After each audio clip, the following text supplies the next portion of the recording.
Alright, hey guys, welcome back to another video from Fablestan. This is Kim, yours truly, your girl. Today I'll be talking about something very interesting and somewhat controversial, I feel. And it's been something that I really wanted to talk about on my channel, but just I never really, there was like several ideas that I was working with, but I was waiting for like several more ideas to show up, and now it's kind of complete, so I decided to do a video of it. So as you've probably seen in the titles, in this video I'll be exploring ideas and concepts, thoughts surrounding the chakra system, and also practicing Reiki. And a disclaimer, I don't have any, I guess, sure answers to any of these questions. This is just my explorations, thought experiment, just kind of my opinion and kind of just what I came across, the ideas that really intrigued me. I mean, I honestly don't have an absolute answer for this. Like, I honestly just don't know. So, for those of you who are working with the chakra systems regularly, for those of you who are Reiki masters or Reiki practitioners, maybe you will have a better insight, maybe you will have a better perspective on this. But I would love to hear about what you think, but just as a disclaimer, I guess, like, this is just if you're like, oh, the chakra system is the best, and you're like a Reiki practitioner, this is not a dissy video. I'm not dissing any of these things, just some explorations of the ideas I came across, so please don't crucify me. Also, another disclaimer is, even though I kind of titled this video, Are Chakras Bad or Is Reiki Bad? I definitely believe in energy. Just because I kind of have thoughts about these two systems, or just because I came across these ideas, doesn't mean that I completely reject the idea of energy. I completely reject the idea of having an energetic body, or having an auric field, or stuff like that, because I definitely believe in energy. I work with energy. I grew up in an energy sensitive household, excluding my mom. she's just a commoner. Just kidding. I grew up in an energy sensitive household. My dad worked with energy. Because he was primarily like Buddhist and Taoist, so he worked with like, what's it called, like mudras, no, like hand gestures, like that kind of represent something in Buddhist or Taoist scripture, so stuff like that. He also meditated, he worked with energy, and I was kind of initiated and grew up in this kind of household, so definitely I believe in energy, and I believe in energy reality. I feel energy, and that's another video I want to make about energy in general. But yeah, so I just wanted to say that I definitely believe in energy. I can feel it. Like this is definitely something very real for me.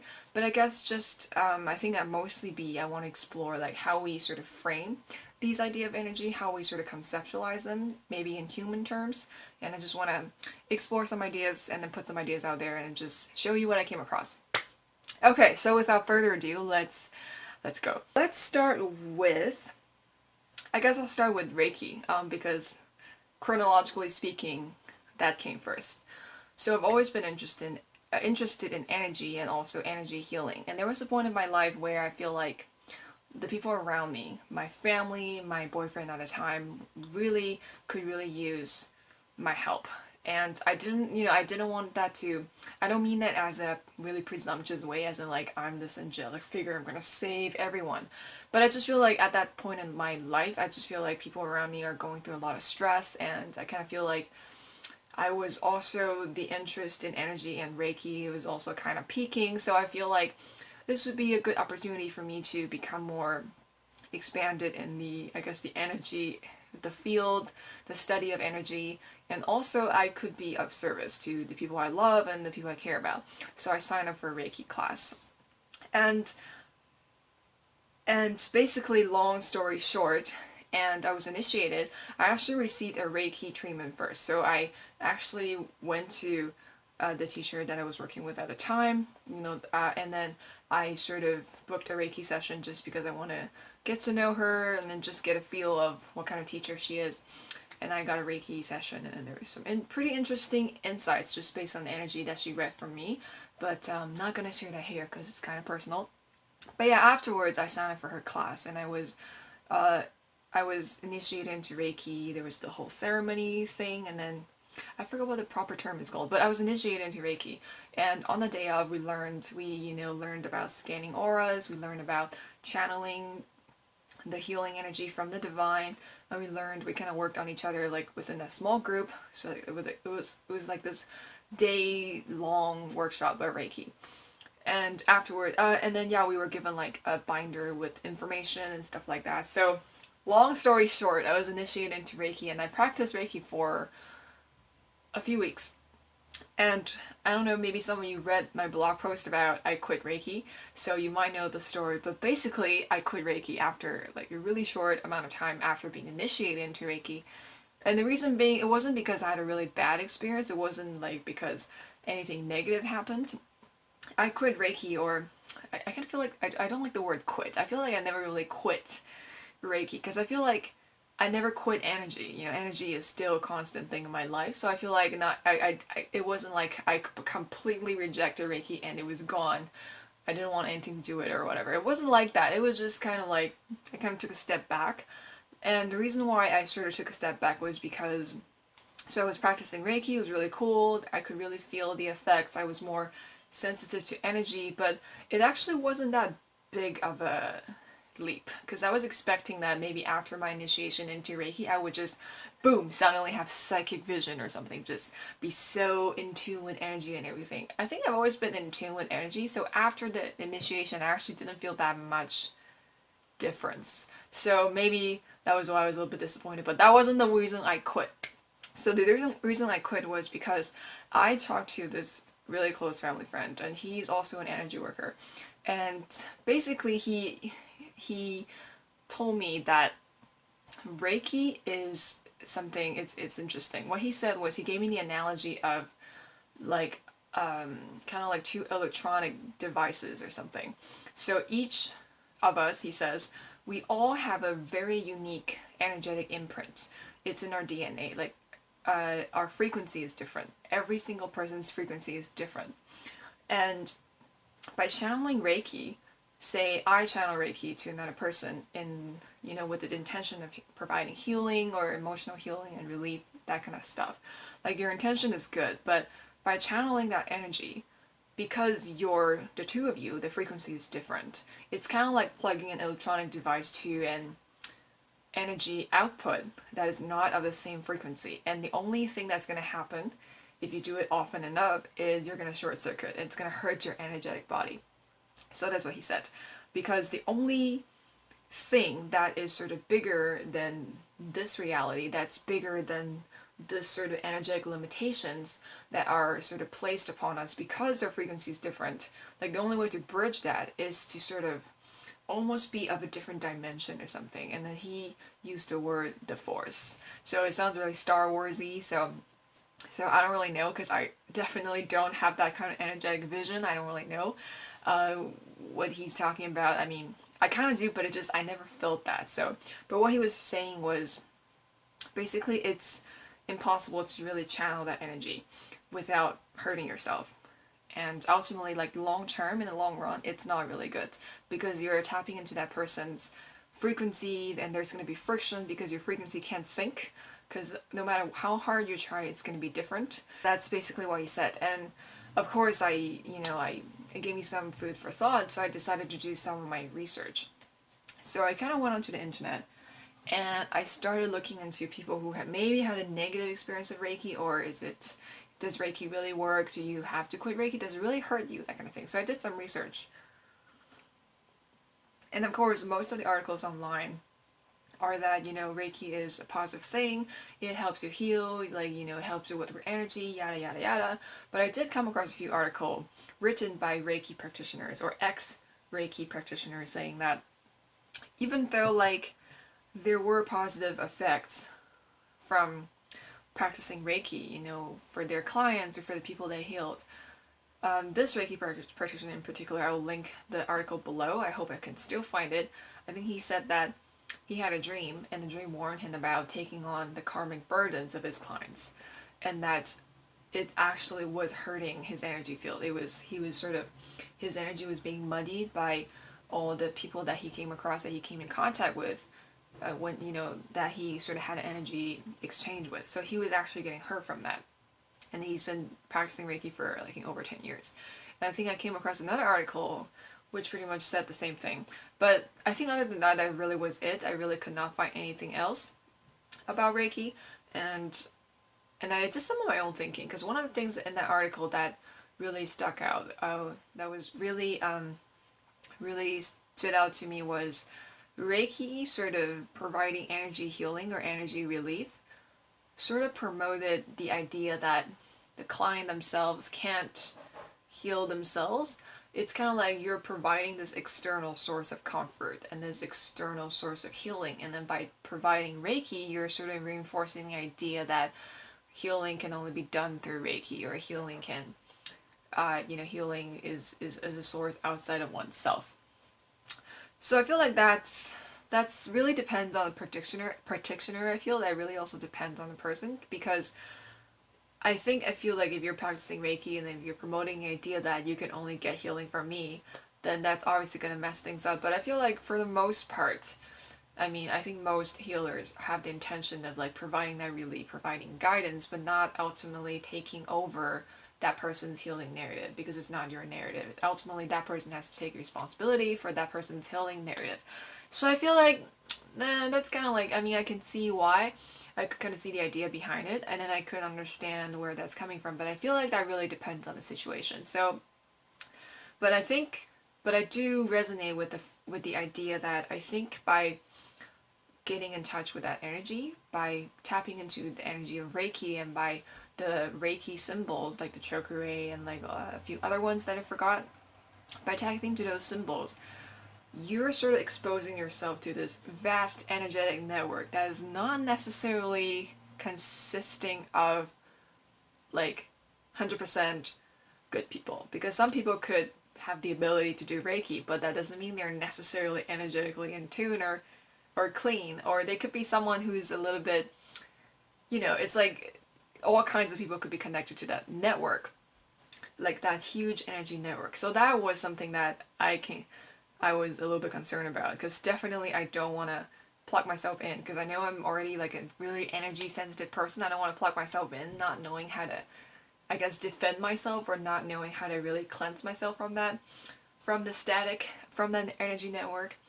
And so that was a concern of mine. And so I think after a few considerations, I kind of just took my family friend's advice, and I stopped Reiki. And I feel like I didn't completely stop, because I feel like energy, like I said, is always going to be part of me. It's always going to be part of my reality. And I kind of just feel like I prayed to my spirit guides and to my patron god to actually just take out the symbols of Reiki.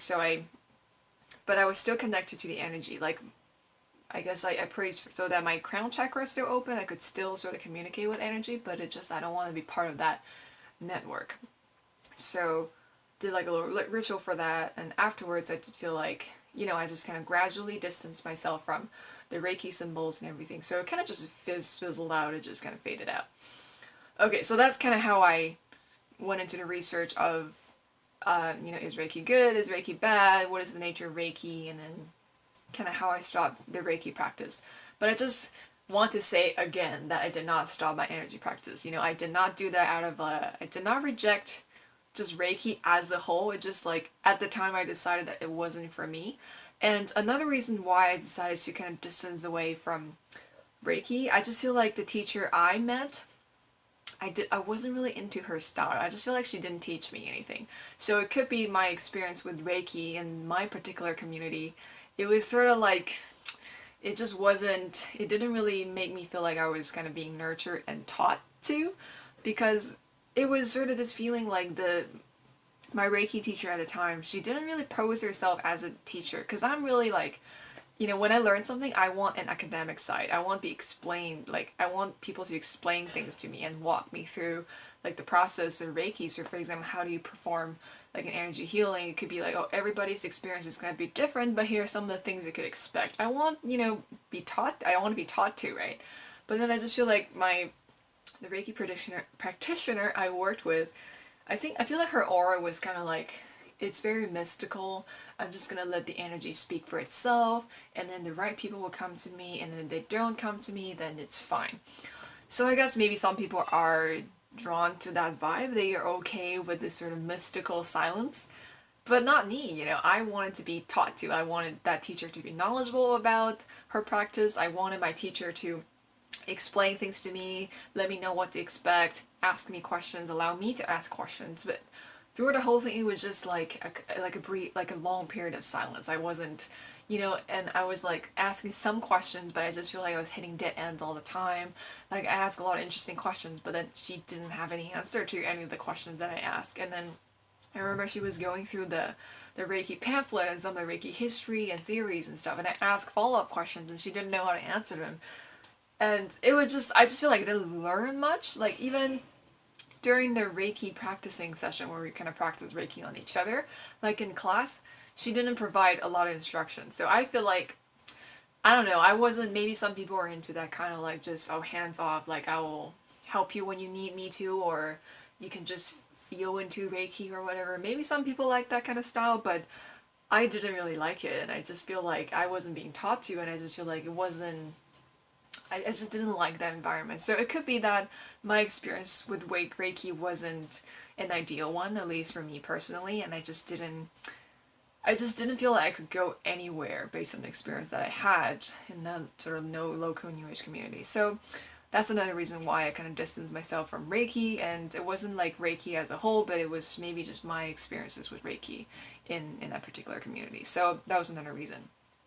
And yeah, so that was kind of my experience with Reiki, and that's why I quit. But yeah, I never really quit energy, because even after I sort of stopped using the symbols, after I stopped associating myself with the Reiki community, just the local community, I was still practicing energy, right? Like I find that when I just focus, when I just kind of feel the energy around me, I could still do a lot of these things I could do when I was, say, labeled or had the Reiki label on my forehead. Like, I just feel like I think that's how I feel about Reiki. It's more like a label, not as in like you're being stereotyped or whatever, but a label as in like it's a set of language that you use to communicate with others. Like maybe in a different country it's not even called Reiki, maybe just called energy work. So I feel like energy work is universal, energy is universal, but I think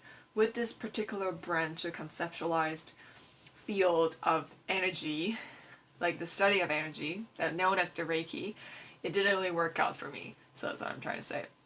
Because sometimes when I'm worried about my cat and I just want to reach out, I would just sort of, I don't know how to describe it, raise my frequency or just kind of extend my little energy antennas and just kind of feel around my cat's aura, and I could still do the same thing. I could still feel where he's sore. I could still feel like, where he's having trouble and everything. I could still feel his chakra, which is another thing that I want to address. So chakra, Reiki works with chakra, obviously.